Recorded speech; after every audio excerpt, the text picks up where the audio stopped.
আসসালামু আলাইকুম। আজকে তৈরি করব আলু দিয়ে করলা ভাজি।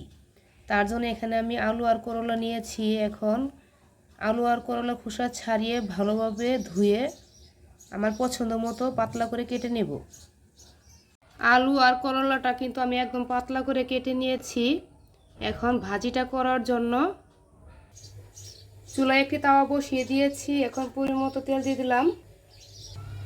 2টা আস্ত শুকনো মরিচ দিয়ে দিলাম ভাজার জন্য। কেটে রাখা পেঁয়াজ আর কাঁচামরিচ কুচি দিয়ে দিব।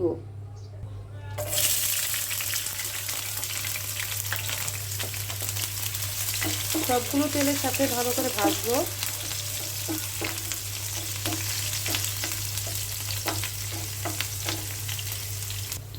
পুরনে জিরা আর কালো জিরা দিয়ে দিলাম। পেঁয়াজটা ভালো করে ভাজা হয়ে গেছে। আগে থেকে কেটে রাখা আলু আর করলাটা দিয়ে দিলাম। মিক্স করব। হাফ চামচ পরিমাণ ধনিয়া গুঁড়া দিয়ে দিলাম। স্বাদ মতো লবণ দিয়ে দিলাম। এখানে আমি 1 চামচ পরিমাণ দিয়ে দিয়েছি। ভালো করে একটু মিক্স করব।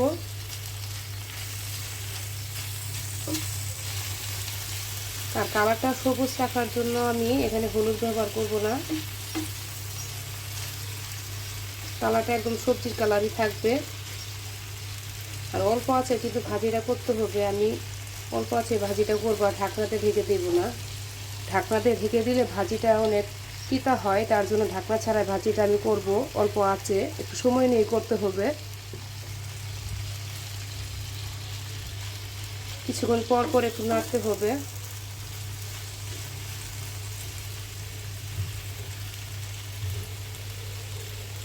এখানে হাফ চামচ পরিমাণ রসুন, পেঁয়াজ আর জিরা বাটা দিয়ে দিলাম।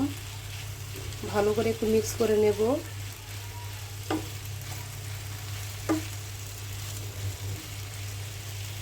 একটু সময় নিয়ে ভাজিটা করতে হবে।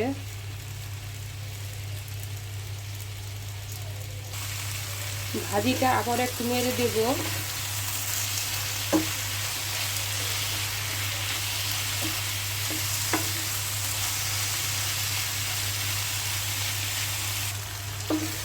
আলু আর করলাটা কিন্তু অনেকটাই সিদ্ধ হয়ে গেছে। আর একটু সময় নিয়ে সিদ্ধটা করলে কিন্তু ভাজিটা হয়ে যাবে। আমি কিন্তু ঢাকনা খোলা রেখে কিন্তু আমি ভাজিটা করতেছি। আলু আর করলাটা সিদ্ধ হয়ে গিয়েছে। এখন নামানোর আগে হাফ চামচ পরিমাণ ভাজা জিরা গুঁড়ো আমি দিয়ে দিলাম। ভালো করে একটু মিক্স করব। করলার কালারটাও কিন্তু পারফেক্ট ভাবে আছে। কালারটা সবুজ রাখার জন্য কিন্তু আমি কোনো হলুদ ব্যবহার করিনি। ভাজিটা কিন্তু আমার হয়ে গেছে। এখন আমি একটি বাটিতে নামিয়ে নেব। একটি বাটিতে নামিয়ে নিচ্ছি। হয়ে গেল আমার খুবই মজার আলু করলার ভাজি। আমি যেভাবে ভাজিটা করেছি এভাবে ভাজিটা করলে কিন্তু তিতার পরিমাণটা কিন্তু অনেক কম হয়। এভাবে একবার সবাই বাসায় ট্রাই করবেন। আর ভাজিটা কেমন হয়েছে অবশ্যই জানাবেন।